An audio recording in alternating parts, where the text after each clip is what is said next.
Jake Murphy had exactly 3 rules for surviving as a mechanic on Nexus Station. Don't ask questions about suspicious cargo, don't get involved in alien politics, and absolutely never under any circumstances check out weird noises coming from the junk bay at 3 in the morning. So naturally, here he was at 3:17 a.m., flashlight in hand, walking straight toward what sounded like a dying whale having an argument with a broken air conditioner. This is how horror movies start, Jake muttered, stepping over a pile of discarded plasma conduits. Next thing you know, some tentacle monster's gonna burst out of my chest, and my last thought will be, gee, I should have listened to my own rules.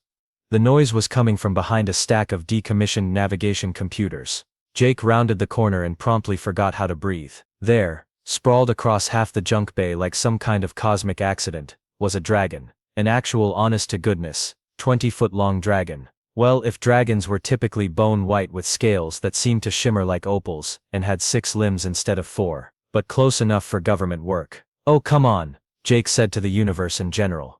Really? A dragon? On a Tuesday? I haven't even had my coffee yet. The creature's breathing was shallow and labored. One wing hung at an unnatural angle, and there were scorch marks along its flank that looked suspiciously like blaster burns. Its massive head lay motionless on the deck plating, eyes closed, looking for all the world like an oversized albino lizard that had given up on life. Jake stood there for a solid minute, waiting for his brain to catch up with his eyes. Dragons weren't supposed to exist. Sure, the galaxy was full of weird aliens, but most of them had the courtesy to look like slightly modified humans or at worst, sentient jellyfish. This thing looked like it had flown straight out of medieval Earth fantasy and crash-landed in his Tuesday morning. Okay Murphy, he said, setting down his flashlight. Let's think about this logically. Option 1, call station security, and let them deal with it. Option 2, pretend you never saw anything, and go back to bed. Option 3, he looked at the dragon's labored breathing.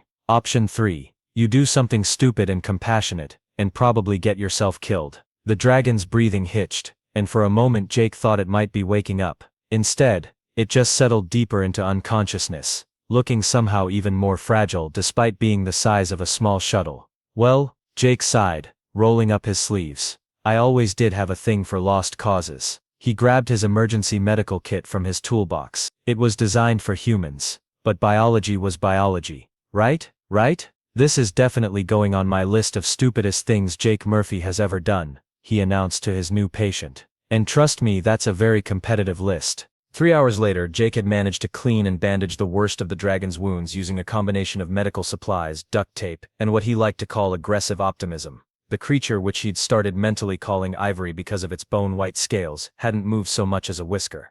Well, at least you're breathing more regularly, Jake said, wiping alien blood off his hands. That's something, right? I mean, I have absolutely no idea what regular breathing looks like for a space dragon, but you're not making that horrible wheezing sound anymore, so I'm calling it a win. That's when Dr. Luna Voss burst through the junk bay doors like a caffeinated tornado. Jake, there you are. I've been getting the most fascinating bio readings from this sector, and she stopped dead, staring at Ivory. Her eyes went wide, then wider, then somehow even wider until Jake was genuinely concerned they might fall out of her head. Oh my stars and garters, she whispered, pulling out her scanner. Is that a Draconis magnificus? I thought they were extinct. The neural pathways alone must be incredibly complex, and the bone structure is simply extraordinary, and the coloration suggests a rare genetic variant that, Luna, Jake interrupted. Breathe. Right, breathing, good advice. She took exactly 1 breath before diving right back in. Jake, do you have any idea what you found here? This is the discovery of a lifetime. The xenobiology department is going to absolutely lose their minds. I need to run tissue samples, neural scans, genetic mapping. Whoa there, Doc, Jake held up his hands. How about we start with is it going to live before we move on to let's turn it into a science experiment. Luna blinked at him like he'd suggested they ignore gravity. Of course it's going to live. Well, probably. The paralysis might be permanent though. You can see the complete lack of motor response in the extremities, and the neural damage from those energy burns could have severed the connection between brain and spinal column entirely. Jake looked down at Ivory's still form. The dragon's breathing was steady now, but Luna was right. There hadn't been even the slightest twitch from any of its limbs. So you're saying it might never walk again, or fly, or move much at all really? Luna was already taking readings with her scanner, completely absorbed in the data. But think of what we could learn. I could write papers on this for years. The physiological differences alone between this specimen and theoretical models would revolutionize our understanding of large-scale alien biology. Its name is Ivory, Jake said quietly. What? Not specimen. Not it. Her name is Ivory. Luna looked up from her scanner, something in Jake's tone finally penetrating her scientific enthusiasm. Jake, you've been here for 3 hours. You don't know if it's male or female. You don't even know if this species has genders the way we understand them. She's female, Jake said with certainty he couldn't explain. And her name is Ivory. Luna studied his face for a moment, then shrugged. Fine, Ivory. But Jake, we need to contact Commander Holloway about this. Protocol requires protocol can kiss my exhaust port, Jake snapped. Look at her, Luna. She's hurt, she's scared, and she's completely helpless. The last thing she needs is a bunch of military types poking and prodding her like a lab rat. She can't even move, Jake. What do you think you're going to do? Carry her around the station? Jake looked down at Ivory's peaceful face, those massive closed eyes, the gentle rise and fall of her chest. Something twisted in his chest, a feeling he hadn't experienced since he'd found that injured cat behind his childhood home back on Earth. If I have to, he said simply. Commander Rex Holloway arrived at 0800 hours sharp because of course he did. The man probably scheduled his bathroom breaks with military precision. Jake had been sitting next to Ivory for the past 4 hours, occasionally talking to her even though she showed no signs of hearing him. Murphy. Holloway's voice cut through the junk bay like a rusty knife. Dr. Voss has briefed me on the situation. We're transferring the creature to Research Lab 7 for proper containment and study. Her name is Ivory, Jake said without looking up. And she's not going anywhere. Holloway's eyebrows climbed toward his receding hairline. Excuse me, mechanic. You heard me. Jake finally stood, placing himself between Holloway and the dragon. She's injured. She's helpless, and she's under my protection. Your protection. Holloway actually laughed. Murphy, you fix broken machinery. This is a potentially dangerous alien life form that requires proper scientific and security protocols. Dangerous. Jake gestured at Ivory's motionless form. Commander, she can't even lift her head. What's she going to do? Think threatening thoughts at us? Doctor. Voss cleared her throat nervously. Actually, sir, the creature does appear to be completely paralyzed. Motor function is essentially zero, and consciousness levels are minimal at best. But the research potential is exactly why she's not going to your lab. Jake interrupted. I've seen what happens in Research Lab 7, Doc. Remember the tentacled thing from Proxima Bay? The one that accidentally died during your non-invasive neural mapping. Luna had the decency to look embarrassed. That was different. We didn't understand the species' physiology, and you don't understand hers either. Jake crossed his arms. So no, she stays here. Holloway's face was turning an interesting shade of purple. Murphy, you are a civilian contractor on a military station. You do not get to decide. Actually, Commander, came a new voice from the doorway. He might have a point. Everyone turned to see Zara Quinn leaning casually against the doorframe. The bounty hunter's reputation preceded her like a bad smell, and Jake felt his stomach drop into his boots. Quinn, Holloway growled. This is none of your concern. Oh, but it is. Zara pushed off from the wall and sauntered into the room, her hand resting casually on the plasma pistol at her hip. See, I've got a very interested client who's offering a substantial sum for a live intact specimen of this particular species. Emphasis on live and intact. Jake's blood ran cold. You're not taking her. Zara's smile was all teeth and no warmth. Relax, grease monkey. My client specifically requested the creature be in good health. Can't collect a bounty on a dead dragon, can I? She's paralyzed, Luna said quickly. Completely immobile. She might never recover. My client's aware of the condition. Zara shrugged. Apparently that's not a deal breaker. So Commander, are you going to hand her over nice and legal-like, or do I need to get creative with my paperwork? Holloway looked like he was chewing on broken glass. The station's research protocols don't supersede a legitimate bounty claim with proper documentation. Zara pulled out a datapad, which I happen to have right here. Jake looked at Ivory, lying there so still and peaceful, completely unaware that her fate was being decided by bureaucrats and profiteers. Something inside him snapped. No, he said quietly. No. What? Zara asked. No, you're not taking her. No, she's not going to be some rich collector's trophy. And no, I'm not standing here while you people discuss her like she's a piece of cargo. Before anyone could react, Jake bent down and scooped Ivory up in his arms. All 20 feet and several 100 pounds of her, the dragon was heavier than a broken hyperdrive and twice as awkward to carry. But Jake managed to get her positioned with her head draped over his left shoulder and her tail trailing behind him. Her scales were warm against his arms, and he could feel the steady rhythm of her breathing. Murphy, what the hell are you doing? Holloway demanded. Taking her somewhere safe. Jake grunted, adjusting his grip. And if any of you try to stop me, I'll file a complaint with the Galactic Ethics Committee about the treatment of sentient beings on this station. You can't just carry a dragon around the station, Luna protested. Watch me, Jake said, and started walking toward the door. The thing about carrying a paralyzed dragon, Jake discovered, was that it was a lot like carrying a very large, very expensive piece of equipment that could breathe. You had to be careful about the angles, mind the tail, and for the love of all that was holy, don't drop it. This is the stupidest plan in the history of stupid plans, he muttered to Ivory as he navigated the corridor. And that's coming from a guy who once tried to fix a quantum drive with a hammer and prayer. Behind him, he could hear Holloway shouting orders and Zara's boots clicking on the deck plating as she followed at a distance. Luna was probably updating her scanner readings, and wondering if she could get a research paper out of this whole debacle. You know what the really crazy part is? Jake continued his one-sided conversation as he turned down a maintenance corridor. I don't even know where I'm taking you. The ship bays are too public, my quarters are too small, and everywhere else on this station is either controlled by Holloway or accessible to Quinn. Ivory's breathing remained steady against his shoulder, her weight a constant reminder of just how committed he was to this insane course of action. But I'll figure something out, he promised her, stepping into a service elevator. Because that's what humans do. Right. We see something that needs help, and we help it, even when it's completely illogical and probably going to get us killed. The elevator began its slow descent toward the lower levels of the station, carrying one very determined mechanic, and one very unconscious dragon toward an uncertain future. Besides, Jake added with a grin that was equal parts determination and madness, how hard can it be to hide a 20-foot dragon on a space station? As it turned out, hiding a 20-foot dragon on a space station was roughly equivalent to hiding a small shuttle in a closet. Especially when said dragon weighed about as much as a small shuttle and had all the structural flexibility of a particularly stubborn steel beam. Jake had made it exactly 3 levels down before his back started screaming obscenities at him in languages he didn't even recognize. Ivory's tail kept catching on door frames. Her wings occasionally unfurled just enough to knock over maintenance equipment, and somewhere around the 15th corridor, Jake began to seriously question his life choices.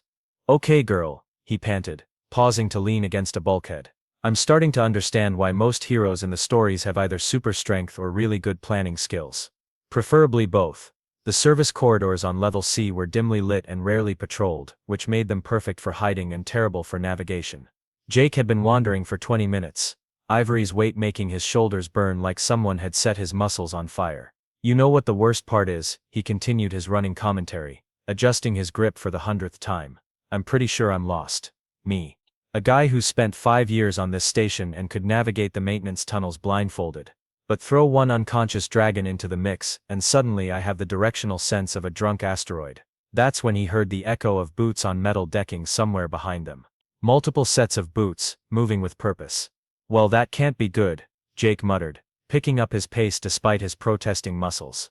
Time to go, Ivory. Our fan club's catching up. He ducked into the first maintenance alcove he could find, a cramped space barely large enough for the station's primary power coupling. Getting Ivory positioned in the tight quarters was like trying to fold a particularly uncooperative piece of origami while wearing boxing gloves. This is cozy, he whispered, finding himself pressed against the wall with Ivory's head resting on his chest and her body curled around him like the world's most expensive security blanket. Good thing you're unconscious, because this would be awkward to explain.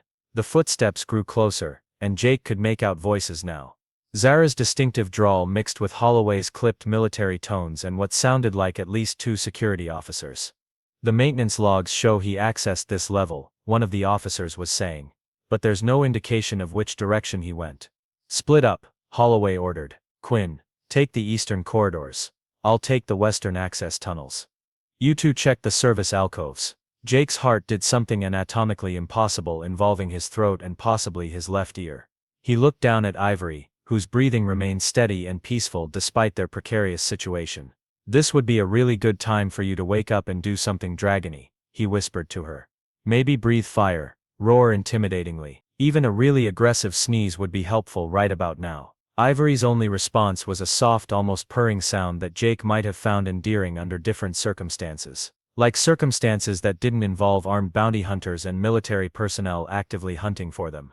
The footsteps were getting closer. Jake could see the beam of a flashlight sweeping back and forth across the corridor just outside their hiding spot. In about 30 seconds they were going to be discovered, and Jake's grand rescue mission would end with him in the brig and Ivory in a research lab or worse. "Okay, new plan," he whispered, his mind racing. "When they find us I'm going to cause a distraction. Maybe I'll pretend to have a medical emergency. Or claim I've been bitten by a space vampire. Something dramatic and time-consuming." He paused, looking down at Ivory's peaceful face. Her scales caught what little light filtered into the alcove, giving her an almost ethereal glow. "But before that happens, I should probably explain why I'm doing this." Jake's voice dropped even lower, barely audible even to himself. "See, I know you can't hear me, but I need to say this anyway. I've been drifting for years, Ivory. Ever since I left Earth, I've just been going through the motions. Fix engines, collect paychecks, avoid getting too attached to anything or anyone."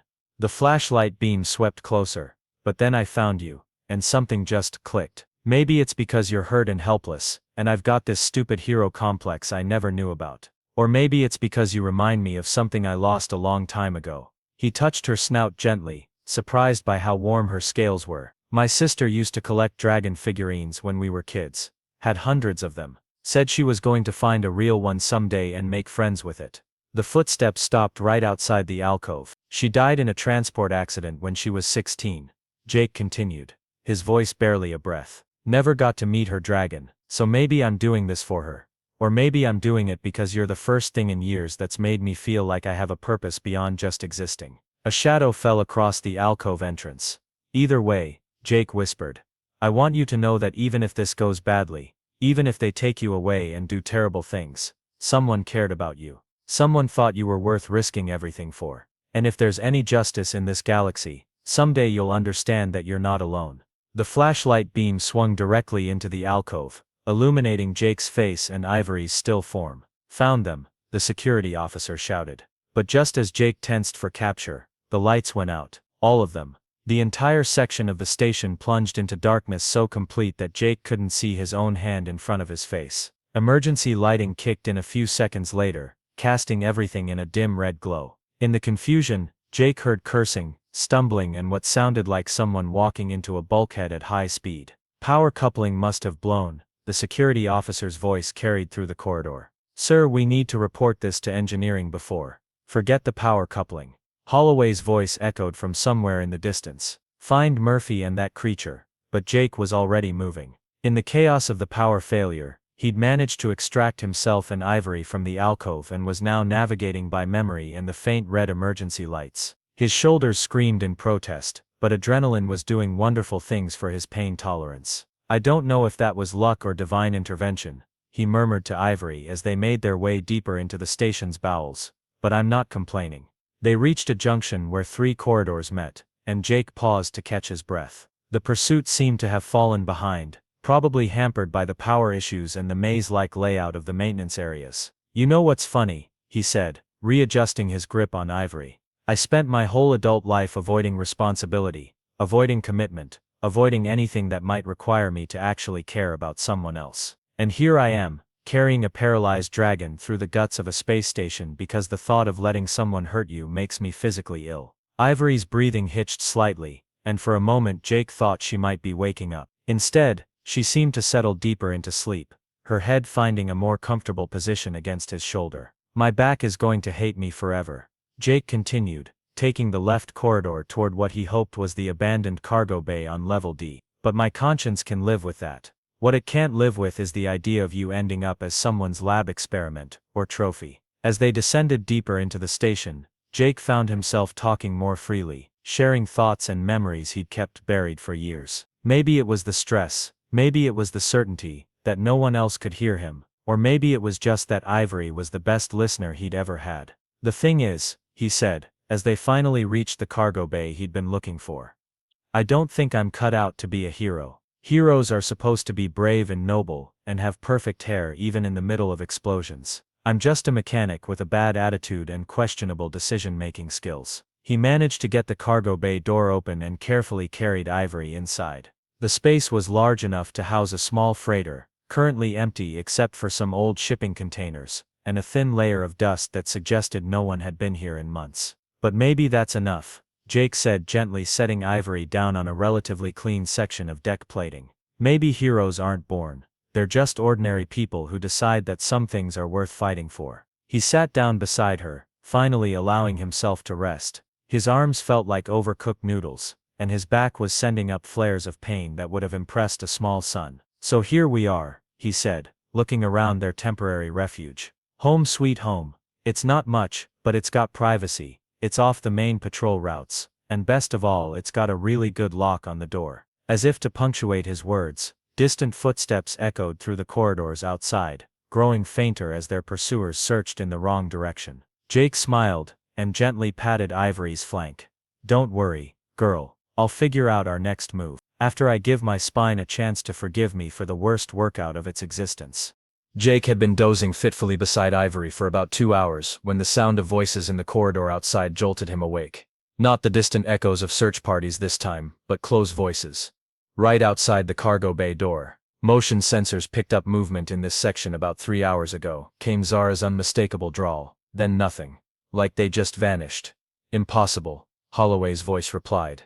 Murphy's good, but he's not magic. They're here somewhere. Jake's blood turned to ice water. He looked around the cargo bay desperately, but there was nowhere to hide. The shipping containers were too small, too obvious. The air vents were too high to reach, and even if he could get up there was no way he could lift Ivory. This is it, he whispered to the dragon. End of the line. I'm sorry, girl. I really thought we had more time. The door control beeped, and Jake heard the telltale hiss of hydraulics engaging. Someone was overriding the lock. Listen, Ivory, Jake said urgently, his hand resting on her snout. I know you can't hear me, but I need you to know that this was worth it. Every aching muscle, every moment of terror, all of it, because you're worth it. You're not just some specimen or trophy, you're special. The door began to slide open, harsh corridor lighting spilling into the dimly lit cargo bay, and if there's any part of you that's aware, any part that's listening. Jake continued desperately, I need you to know that someone fought for you, someone cared enough to, well, Zara's voice cut through his words as she stepped into the bay, plasma pistol drawn. Look what we have here. The mechanic and his pet. Holloway entered behind her, flanked by 2 security officers with stun rifles. Murphy, you've caused enough trouble. Step away from the creature. Jake didn't move from his position beside Ivory. Her name is Ivory. And no. Jake came a new voice from the doorway. Dr. Voss appeared, looking genuinely distressed.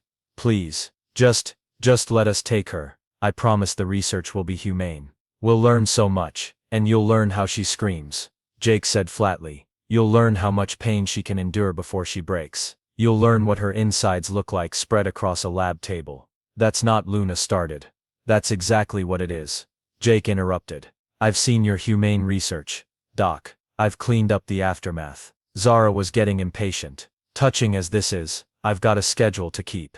Murphy, step away from the dragon, or I'll stun you, and drag you both out of here. You know what the really crazy part is, Jake said, his voice taking on an almost conversational tone. I never thought I was the hero type. Heroes are supposed to be brave, and selfless, and noble. Me? I'm just a guy who fixes broken things for a living. He looked down at Ivory's peaceful face, her closed eyes, the gentle rise and fall of her breathing. But maybe that's what this is, he continued. Maybe you're just another broken thing that needs fixing. And maybe I'm the only one here who sees you as something worth fixing instead of something worth using. Enough. Zara snapped, raising her weapon. Last warning.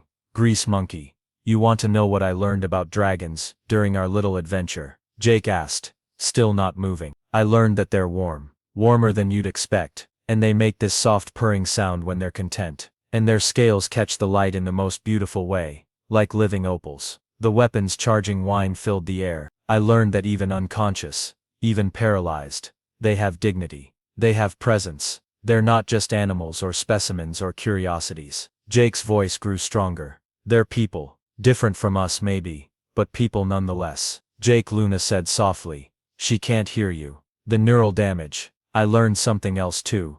Jake continued, ignoring her. I learned that I'd rather die fighting for something I believe in than live knowing I stood by and watched while something beautiful was destroyed. Zara's finger tightened on the trigger. Your funeral, Murphy. That's when Ivory's eyes opened. Not gradually. Not the slow flutter of someone waking from deep sleep. They simply opened, revealing irises like polished silver that reflected the harsh lighting with an intelligence that was immediately, undeniably present. Everyone in the cargo bay froze. Holy! One of the security officers breathed. Ivory's head lifted from the deck plating with fluid grace, those silver eyes taking in the scene around her. When her gaze fell on Jake, still sitting protectively beside her, something that might have been amusement flickered across her draconic features. "Well," she said, her voice a rich contralto that seemed to resonate in the bones. "This is awkward." The silence that followed was so complete that Jake could hear the hum of the station's life support systems 3 decks away. Zara's mouth was hanging open like a broken airlock. Holloway's face had gone through several interesting color changes and settled on a pale green that clashed terribly with his uniform. Luna was staring at her scanner like it had personally betrayed her. Jake, meanwhile, felt like his brain had just been put through a blender set to puree. You can talk," he managed. "I can do many things," Ivory replied, smoothly rising to her feet with absolutely no sign of the paralysis that had supposedly crippled her. "Flying, for instance, and walking, and as you've just discovered, listening to extremely personal conversations." The full implications of this hit Jake like a cargo hauler traveling at light speed. "You heard everything. Every word," Ivory confirmed, and Jake could swear there was laughter in those silver eyes. "Your complaints about my weight, your observations about your aching back, your touching speech about broken things needing to be fixed." Jake's face went through several color changes of its own, finally settling on a red that would have made a supernova jealous. "Oh God, the stuff about you being warm and making purring sounds and death, and your sister's dragon collection," Ivory added gently, "and your fears about not being hero material, and your rather detailed description of your physical discomfort while carrying me through half the station. I'm going to die of embarrassment," Jake announced to the universe. "Right here, right now. Death by mortification. Before you expire," Ivory said, her tone becoming more serious. "Perhaps you'd like an explanation." "That would be nice," Jake squeaked. Ivory settled back on her haunches, somehow managing to look dignified despite the cramped confines of the cargo bay. "My species enters what you might call a healing trance when severely injured. To outside observers, we appear unconscious, even paralyzed. In reality, we're accelerating our natural regenerative processes." "So you were never actually paralyzed," Luna said faintly. "Correct. The energy burns you observed were real enough, but hardly life-threatening. A few hours of deep healing, and I was essentially recovered." Ivory's gaze returned to Jake. "What I wasn't expecting was to be rescued by someone who would carry me halfway across a space station while delivering the most inadvertently entertaining monologue I've heard in decades." "Entertaining," Jake repeated flatly. "Deeply so," Ivory confirmed. "Though I must say, your assessment of your heroic qualifications was somewhat inaccurate." "How so?" "Heroes aren't defined by their strength, or their noble birth, or their perfect hair," she said, and Jake could definitely hear amusement in her voice now. "They're defined by their choices, and when faced with a choice between safety and compassion, between following orders and following your conscience, you chose compassion every time." She looked around at the others in the cargo bay, her expression becoming less amused and more dangerous. "Which brings us to the current situation," she continued. "I believe there was some discussion about research labs and bounty hunting." Zara, who had been standing frozen this entire time, suddenly seemed to remember she was holding a weapon. "You're still coming with me, Dragon. Talking, or not, my client wants you alive and intact." "Ah yes," Ivory said pleasantly. "Your client, would that be Collector Vexhai from the Obsidian Syndicate?" Zara's eyes widened. "How did you?" "Because Vexhai has been hunting my kind for the better part of a century." Ivory's voice dropped to something that made the cargo bay's temperature seem to plummet. "And because I am Ivory, daughter of Ember, sister to Storm, and the last free dragon of the constellation of stars, Vexhai killed my family. All of them." The air in the cargo bay seemed to thicken with something that wasn't quite menace, but was definitely not friendship. "So you see," Ivory continued, rising to her full height and somehow seeming to fill the entire space despite its size, "I have some rather strong opinions about being anyone's trophy." Zara's weapon was shaking now. "I have a contract, and I have claws that can shred hull plating and breath that burns at 3,000 degrees. Ivory replied conversationally. "Shall we compare notes?" Jake, still processing the fact that his helpless patient had turned out to be a fully functional, highly intelligent, and apparently quite dangerous dragon, found his voice. "Ivory," he said carefully, "what exactly are you planning to do?" She looked down at him, and her expression softened considerably. "That depends, Jake Murphy. You've spent considerable time and effort protecting me when you thought I was helpless. The question is, are you prepared to stand with me now that you know I'm not?" Jake faced Ivory's silver gaze, processing her question. After committing insubordination, theft, and resisting arrest, standing with a dragon seemed like his most sensible decision yet. "I was hoping you'd say that." Ivory laughed, her voice like wind chimes. Bounty hunter Zara still held her weapon despite shaking hands. "I have a job to do. Vex High doesn't accept failure." "Then you should have chosen your clients more carefully," Ivory replied coldly. In a blur of motion, Ivory's tail sent Zara's plasma pistol spinning across the cargo bay. The dragon loomed over the fallen hunter, steam rising from her nostrils. "Vex High murdered my family while I watched," Ivory whispered with deadly menace. "He destroyed my world and scattered my people. I have very personal feelings about being hunted for profit." Zara went pale. "I didn't know. Bounty hunters see price tags, not people," Ivory continued. "But I have a name, a heritage, memories I treasure. I'm not a commodity." "She's not worth it," Jake said gently, seeing the pain beneath Ivory's fury. Ivory stepped back, the steam stopping. "You're right." She addressed Zara formally. "Return to Vex High, tell him his quarry slipped away again. If he wants to continue this vendetta, he can come himself instead of sending proxies. And if I refuse, then Jake and I discuss your ship's structural integrity while you're inside it," Ivory said pleasantly. Zara fled at near light speed. Commander Holloway found his voice. "Murphy, you're under arrest." "Actually no," Ivory interrupted. "Jake is under my protection, and I have interesting information about this station's illegal research programs that the Galactic Ethics Committee would find fascinating." Dr. Voss paled as Ivory detailed the unauthorized experiments she'd overheard during her healing trance. "This is extortion," Holloway protested. "This is justice," Ivory countered. "Reform your ways before someone less patient takes direct action." Holloway reassigned Jake to off-the-books, special projects, freedom to pursue their own interests while staying out of station business. Voss asked if Ivory would work with them voluntarily, under proper protocols, with informed consent, and Jake as my liaison. Ivory agreed. "Me, I'm just a mechanic," Jake protested. "You're the person who saw me as someone worth saving instead of something worth using," Ivory replied.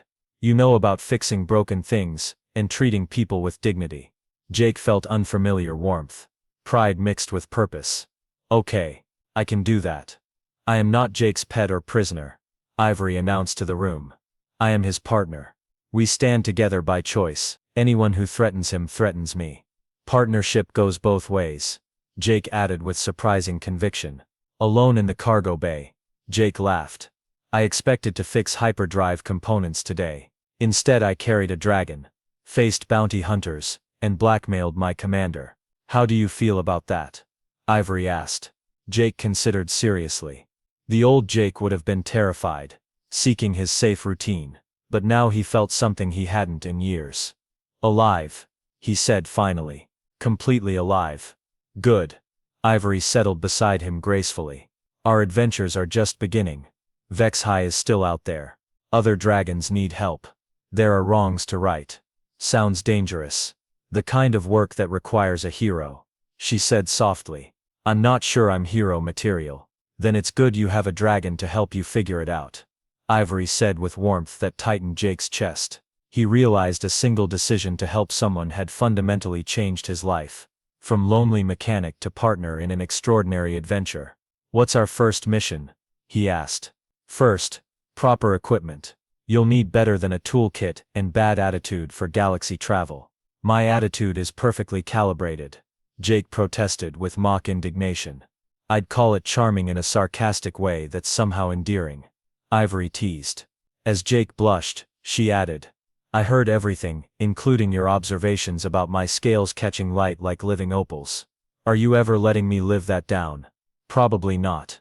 But I found your observations surprisingly poetic for a mechanic." Her voice turned serious. I chose you because in all your honest, unguarded monologues, you never saw me as anything but a person deserving respect. Do you know how rare that is? That's not just heroism. That's humanity at its best. Jake blinked back tears. I just did what seemed right. Exactly. That's what makes you a hero. The consistent choice to do right, even when it's difficult. Ivory draped her wing over Jake's shoulders like a warm blanket. Welcome to the adventure, Jake Murphy. It's going to be extraordinary. Settling against her flank as the station's night cycle began, Jake smiled. Tomorrow would bring new challenges and dangers, but also purpose, friendship, and meaning he'd been unknowingly searching for. For the first time in years, Jake was genuinely excited about tomorrow, and judging by Ivory's contented purr, she was too. After all, how many people could say they'd started their day fixing machines and ended it with a dragon for a best friend?